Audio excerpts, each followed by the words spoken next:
Hello, welcome. Frances here. Thank you for coming back to my channel. If this is your first time here, I bid thee welcome.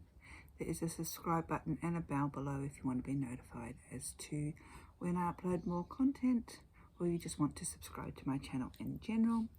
And this is take 2 of the video about the full moon, our upcoming full moon, which will be in Sagittarius on the 14th of June, because I noticed I had recorded this with a few errors in it because I couldn't read my notes, so I've decided to redo it again.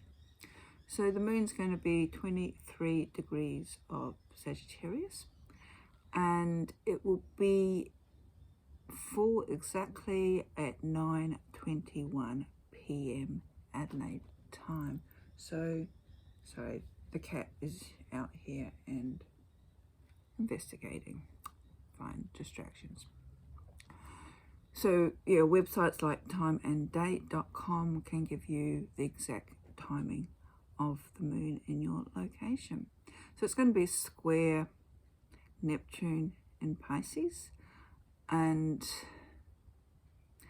as such we may feel that we almost have lost our internal compass, so to speak, because our beliefs and things that we have actually used to form the foundation of how we perceive things may no longer seem to serve us.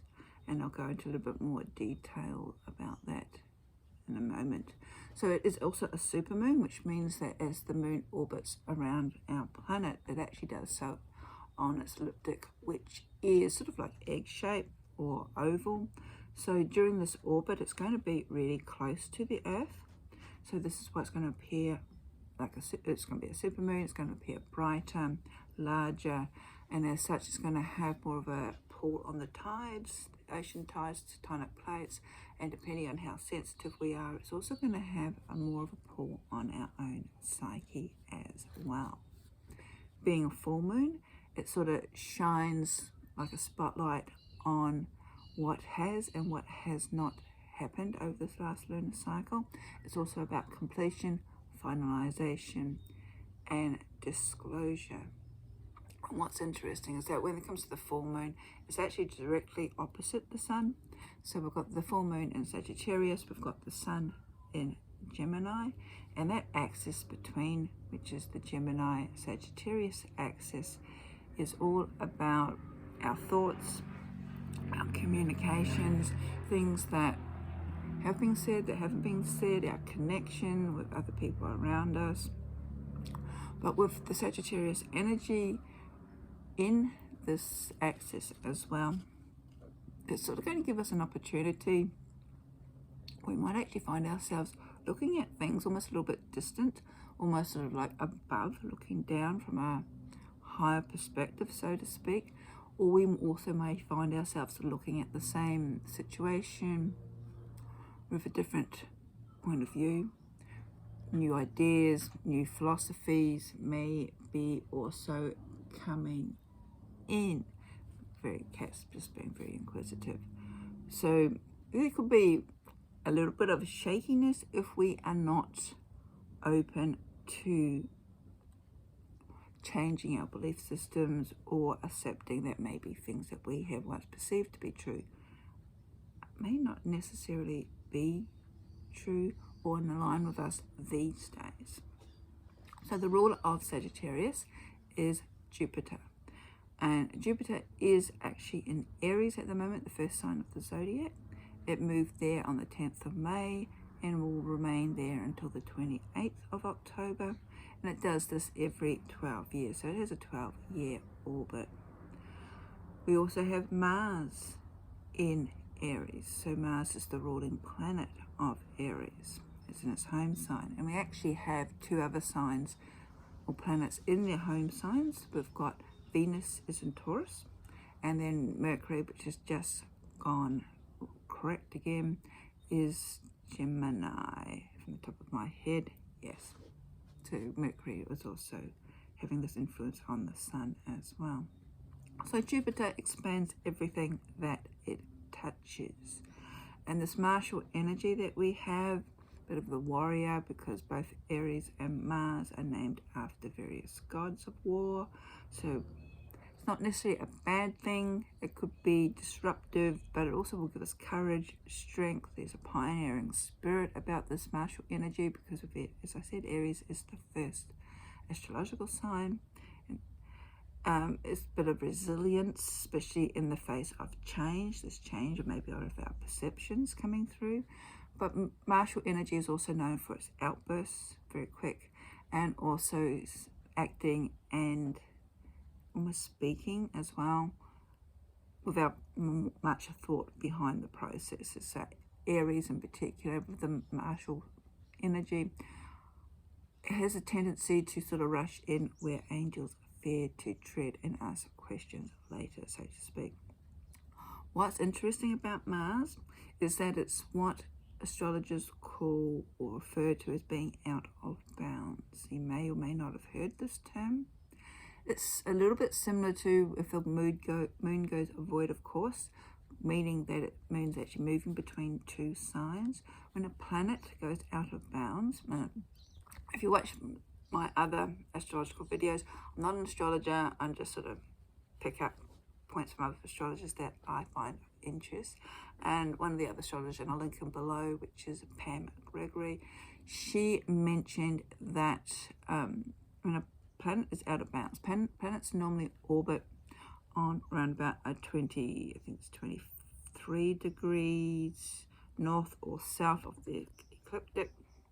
If you don't know what that means, that's all right. It's just astrology gobbledygook as far as I'm concerned as well. But when the planet moves out of that 23 degrees, it's when they call it out of bounds. And what it actually means to us non-astrology people is that its energy has a tendency of being a little bit more chaotic, uncontrolled, unpredictable.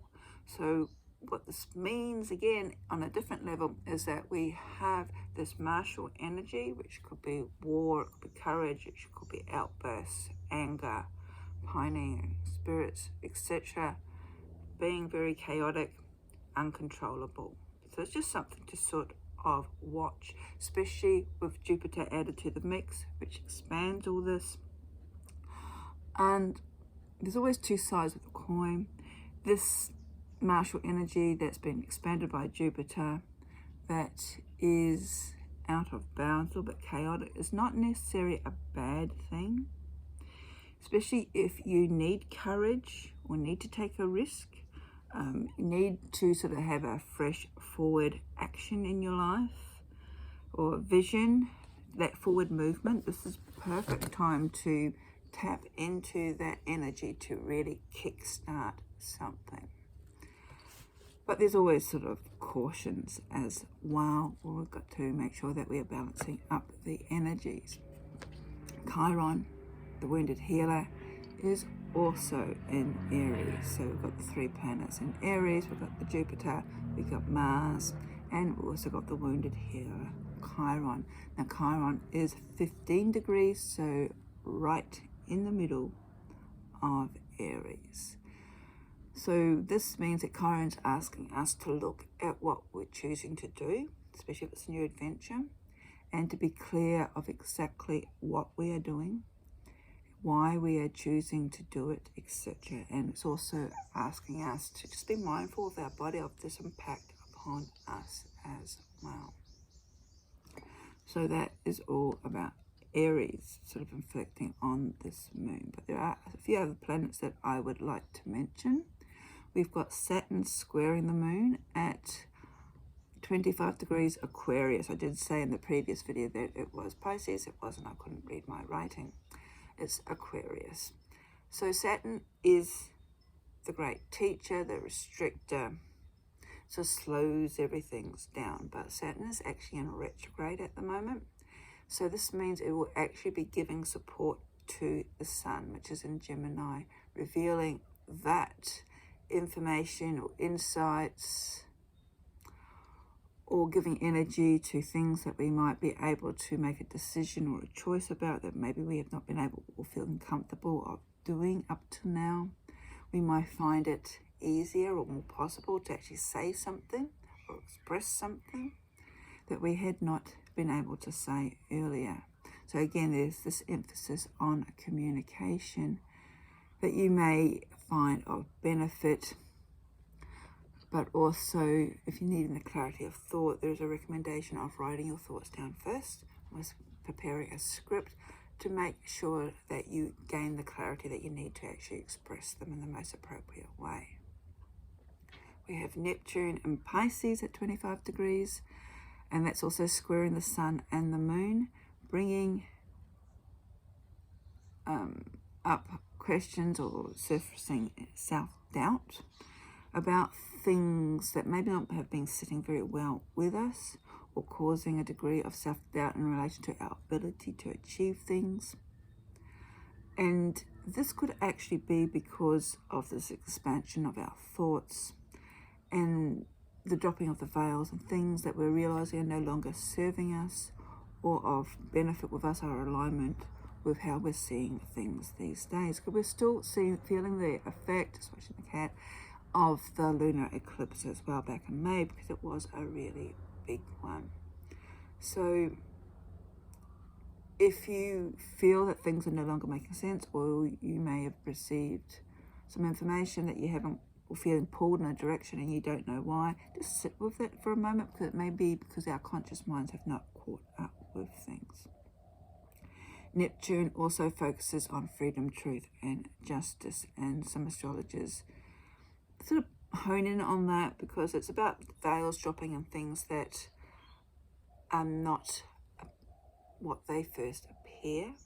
It might be alternative motives, an element of deception, and with this full moon, because it's spotlighting and highlighting things, it may actually reveal these secrets, these deceptions, things that have been hidden from us, or things we might not have been consciously aware of.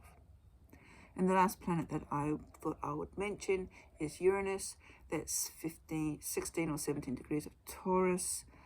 So it's part of its 84-year cycle. So every 84 years it goes into an astrological sign, and this time it's in Taurus. And again, it's also in relation to freedom, independence. Anything that has become stuck or stale in your life, if you feel sort of like really stuck in something, Uranus has a habit of shaking that up, sort of thing, moving through it. And it's always more appropriate if we could do that consciously ourselves, if we need to release or move through something that's stuck or stale in our lives. Because if we don't do it, these things will happen, and Uranus will make sure that an external force will occur that sort of takes the control out of our own hands and almost force our hand to making this change to release ourselves from what's ever stuck or stale. So it's always better to actually see if we can have an upper hand on that and do it ourselves. This is, again, it's a bit like the Tower card in the Tarot. It's not necessarily a bad thing, because in doing that, it actually, Uranus, a bit old-fashioned when I'm saying Uranus, it actually creates the ability for something fresh and new to come into your life. So once we remove what's been stuck or stale. So those are the notes about this upcoming full moon, I said, which will be the 14th of June at 9:21 p.m. here in Adelaide, South Australia. Supermoon, so very bright, highlighting things, and all about completion, communication.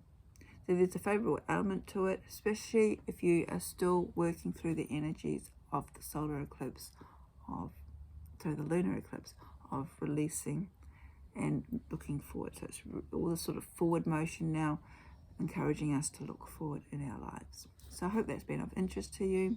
I'll link the astrologers that I gained this information from below, so you can read their reports in their entirety. Until we meet again, blessings.